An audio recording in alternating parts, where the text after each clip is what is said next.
अस्सलाम वालेकुम फ्रेंड्स, कैसे हैं आप सब। मुझे उम्मीद है बिल्कुल ठीक ठाक होंगे। आपको हमारे यूट्यूब चैनल पर खुशामदीद। आज हम आपको बताने जा रहे हैं कुछ स्पोकन स्ट्रक्चर्स के हवाले से। उर्दू में जब हम बात करते हैं तो हम कुछ मखसूस जुमलों का इस्तेमाल करते हैं। इंग्लिश में इसी तरह उसके लिए कुछ मखसूस स्ट्रक्चर्स का इस्तेमाल किया जाता है। आइए देखते हैं इसके हवाले से। पहला स्ट्रक्चर है हमारा there is no harm. There is no harm. जब हम बात करेंगे इसकी तो हम उर्दू में अगर कोई जुमला बोलें तो हम बोलते हैं कोई हर्ज नहीं है। मतलब जैसे मिसाल के तौर पे हम बात करते हैं उसको बुला लो, कोई हर्ज नहीं है। दवा खाने में कोई हर्ज नहीं है। इस तरह के सेंटेंस जब भी हम उर्दू में इस्तेमाल करते हैं तो हम कहते हैं कोई हर्ज नहीं है, और अगर इसको इंग्लिश में ट्रांसलेट करेंगे तो उस वक्त उसको इसकी जगह इस्तेमाल करेंगे देयर इज़ नो हार्म का। अब मैं आपको बता देती हूँ, जब भी हम ये सेंटेंस बनाते हैं तो इसके साथ वर्ब के साथ फर्स्ट फॉर्म ऑफ वर्ब लगती है, लेकिन आईएनजी फॉर्म का इजाफा कर दिया जाता है। वर्ब की फर्स्ट फॉर्म का इस्तेमाल किया जाएगा और आईएनजी का इजाफा कर दिया जाता है। अगर हम उर्दू में कहें कि सारा की पैरवी करने में कोई हर्ज नहीं है तो हम कहेंगे there is no harm in following सारा। There is no harm in following सारा। देयर इज़ नो हार्म सबसे पहले आ जाएगा। फॉलो करने को पैरवी करना कहते हैं, इसके साथ आईएनजी का इजाफा किया जाएगा, फॉलोइंग हो जाएगा, और सारा। There is no harm in following सारा। सारा की पैरवी करने में कोई हर्ज नहीं है। दूसरी मिसाल देख लेते हैं। सच बोलने में कोई हर्ज नहीं है। सच बोलने में कोई हर्ज नहीं है।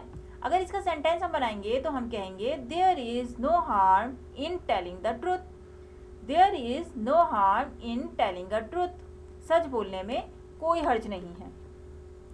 एक और एग्जाम्पल इसकी देख लेते हैं। रात का खाना खाने से पहले दवा ले लेने में कोई हर्ज नहीं है। तो हम इसका सेंटेंस का इस्तेमाल करेंगे तो हम कहेंगे there is no harm in taking medicine before dinner. There is no harm in taking medicine before dinner. Medicine के लेने के लिए टेक इस्तेमाल करते हैं और आईएनजी का इजाफा किया है। There is no harm in taking medicine before dinner. Last example है इसकी। उसको बुलाने में कोई हर्ज नहीं है। उसको बुलाने में कोई हर्ज नहीं है तो हम कहेंगे there is no harm in calling her. There is no harm in calling her. दूसरी हम स्ट्रक्चर देख लेते हैं। दूसरा स्ट्रक्चर है हैड बेटर। दूसरा स्ट्रक्चर है हमारे पास हैड बेटर। हैड बेटर की जब हम बात करते हैं तो हम उर्दू में अगर कोई जुमला इस तरह कहें कि बेहतर ये है कि, बेहतर ये है कि, मिसाल के तौर पे हम कहते हैं बेहतर ये है कि तुम मेहनत कर लो। बेहतर ये है कि वो आज का मैच जीत जाए। बेहतर ये है कि पौधों को पानी दे दिया जाए। तो हम इसमें हैड बेटर का इस्तेमाल करते हैं। जब हम इस तरह का स्ट्रक्चर बनाते हैं तो इसके साथ वर्ब की फर्स्ट फॉर्म का इजाफा लगाया जाता है। वर्ब की फर्स्ट फॉर्म का इस्तेमाल किया जाएगा। इसकी कोई एग्जाम्पल देख लेते हैं हम। अगर हम कहें उसके लिए बेहतर ये है कि वो चाय पी ले। उसके लिए बेहतर ये है कि वो चाय पी ले। हम सब्जेक्ट लगाएंगे she had better to take tea. She had better to take tea. इसी तरह हम दूसरी मिसाल देख लेते हैं। उनके लिए बेहतर ये है कि वो इंग्लिश सीख लें। उनके लिए बेहतर ये है कि वो इंग्लिश सीख लें। They had better learn English. They had better learn English. Next example. Arif के लिए बेहतर ये है कि वो सच बोले। आरिफ के लिए बेहतर ये है कि वो सच बोले। Arif had better speak truth. Arif had better speak truth. इसकी एक और एग्जाम्पल है। तुम्हारे लिए बेहतर ये है कि आज का मैच जीत जाओ। You had better win tonight.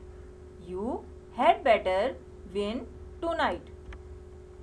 Next हमारे पास नेक्स्ट स्ट्रक्चर है be suppose to. Be suppose to. जब हम किसी को इजाज़त की बात करेंगे, किसी की सलाहियत की बात करेंगे या फिर किसी मजबूरी की बात करेंगे तो हम बी सपोज टू का इस्तेमाल करते हैं। अमूमन इन जुमलों के आखिर में चाहिए का इस्तेमाल होता है। जब हम बी सपोज टू को इस्तेमाल करते हैं तो सेंटेंस में वर्ब की फर्स्ट फॉर्म का इस्तेमाल किया जाता है। बी सपोज टू का स्ट्रक्चर अगर हम इस्तेमाल कर रहे होंगे तो वर्ब की फर्स्ट फॉर्म का इस्तेमाल किया जाएगा। मिसाल के तौर पे अगर हम बात करें कि हमें मार्केट चले जाना चाहिए तो हम कहेंगे we are suppose to go to market. We are suppose to go to market, हमें बाजार चले जाना चाहिए। इसी तरह हम कहेंगे अगर मीटिंग को दोपहर में स्टार्ट हो जाना चाहिए तो हम कहेंगे इंग्लिश में the meeting is suppose to start at noon. हम जब सेंटेंस बनाते हैं तो सेंटेंस बनाते हुए हम बी की जगह हेल्पिंग वर्ब का इस्तेमाल करते हैं। बी का इस्तेमाल नहीं करते हैं, बी की जगह हेल्पिंग वर्ब का इस्तेमाल करते हैं। अगर प्रेजेंट होगा तो इज एम आर का इस्तेमाल होगा और अगर पास्ट की बात हो रही होगी तो हम वॉज और वर का इस्तेमाल करेंगे। अब हम नेक्स्ट सेंटेंस देखते हैं। नेक्स्ट सेंटेंस है तुम्हें अपने वालिद से मिलने जाना चाहिए था। ये पास्ट की बात हो रही है तो हम क्या क्या सेंटेंस बनाएंगे? You were suppose to visit your father. You were suppose to visit your father. Next sentence है उसे मेडिकल की पढ़ाई पढ़नी चाहिए। उसे मेडिकल की पढ़ाई पढ़नी चाहिए। He was suppose to study medical.